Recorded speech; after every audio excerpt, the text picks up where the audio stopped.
Welcome back to the Chronicles of Narnia by C.S. Lewis. Publisher is Harper Collins, and I'm reading the Kindle version.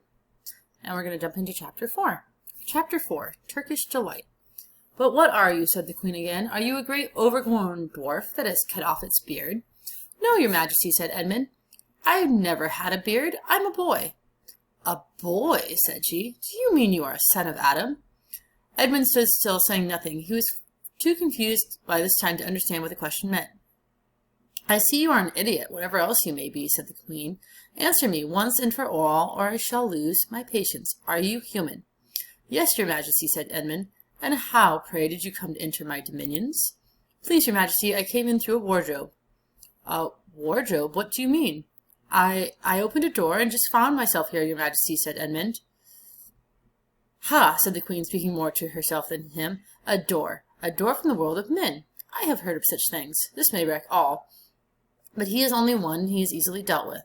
As she spoke these words, she rose from her seat and looked Edmund full in the face, her eyes flaming. At the same moment she raised her wand. Edmund felt sure that she was going to do something dreadful, but he seemed unable to move. Then, just as he gave himself up for lost, she appeared to change her mind.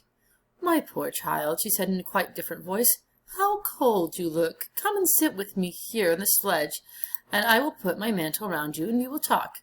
Edmund did not like this arrangement at all, but he dared not disobey. He stepped onto the sledge and sat at her feet, and she put a fold of her fur mantle around him and tucked him well in. "Perhaps something hot to drink," said the Queen. "Should you like that?" "Yes, please, your Majesty," said Edmund, whose teeth were chattering. The Queen took from somewhere among her wrappings a very small bottle, which looked as if it were made of copper. Then, holding out her arm, she let one drop fall from it onto the snow beside the sledge. Edmund saw the drop for a second in mid-air, shining like a diamond, but the moment it touched the snow, there was a hissing sound, and there stood a jeweled cup full of something that steamed. The dwarf immediately took this and handed it to Edmund with a bow and a smile. Not a very nice smile. Edmund felt much better as he began to sip that hot drink. It was something he had never tasted before, very sweet and foamy and creamy, and it warmed him right down to his toes. "It is dull, son of Adam, to drink without eating," said the Queen presently. "What would you like best to eat?" "Turkish Delight, please, your Majesty," said Edmund. The Queen let another drop fall from her bottle onto the snow, and instantly there appeared with a round box tied with green silk ribbon, which, when opened, turned out to contain several pounds of the best Turkish Delight. Each piece was sweet and light to the very center, and Edmund had never tasted anything more delicious.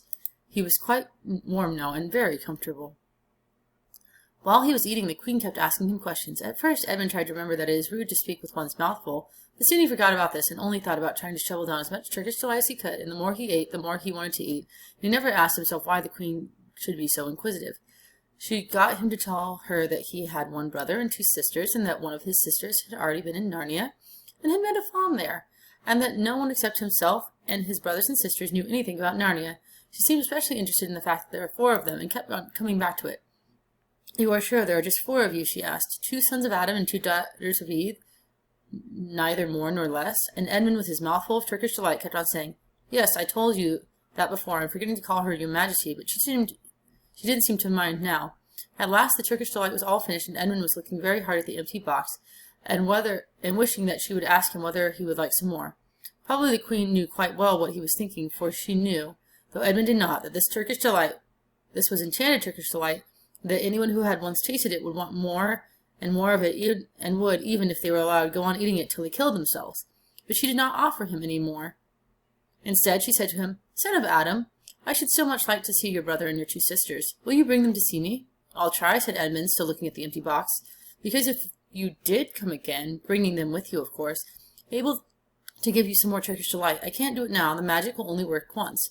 At my own house, it would be another matter." "Why can't we go to your house now?" said Edmund. When he had first gotten onto the sledge, he had been afraid that she might drive away with him to some unknown place from which he would not be able to get back. But he had forgotten about that fear now. "It is a lovely place, my house," said the Queen. "I am sure you would like it. There are rooms full of Turkish Delight, and what's more, I have no children of my own. I want a nice boy whom I could bring up as prince, and who would be king of Narnia when I am gone. While he was prince, he would wear a gold crown and eat a Turkish Delight all day long. And you are much the cleverest and most handsome man I have ever met. I think I would like to make you the prince, some day when you bring the others to visit me." "Why not now?" said Edmund. His face had become very red, and his mouth and fingers were sticky. He did not look either clever or handsome, whatever the queen might say. "Oh, but if I took you there now," said she, "I shouldn't see your brothers and your sisters. I very much want to know your charming relations. You are to be the prince and later on the king, that is understood, but you must have courtiers and nobles. I will make your brother a duke and your sisters duchesses." "There's nothing special about them," said Edmund, "and anyway I could always bring them some other time."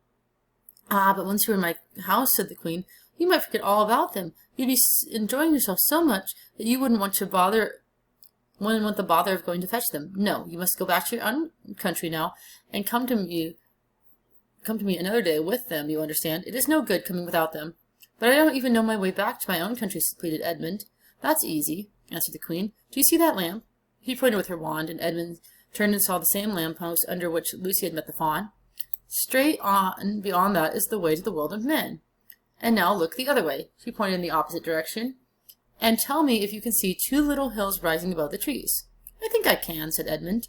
"Well, my house is between those two hills. So next time you come, you only have to find the lamppost and look for those two hills, and then walk through the wood till you reach my house. But remember, you must bring the others with you. I might have to be very angry with you if you come alone." "I'll do my best," said Edmund. "And by the way," said the queen, "you didn't tell them about me. It would be fun to keep it a secret between us two, wouldn't it? Make it a surprise for them. Just bring them along the two hills. A clever boy like you will easily think of some excuse for doing that. And when you come to my house, you could just say, 'Let's see who lives here,' or something like that.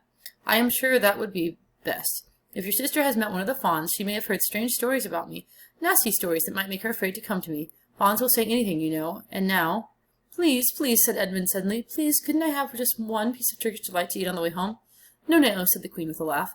"You must wait till next time." When she spoke, she signaled the dwarf to drive on, but as the sledge swept away out of sight, the queen waved to Edmund, calling out, next time, don't forget, come soon."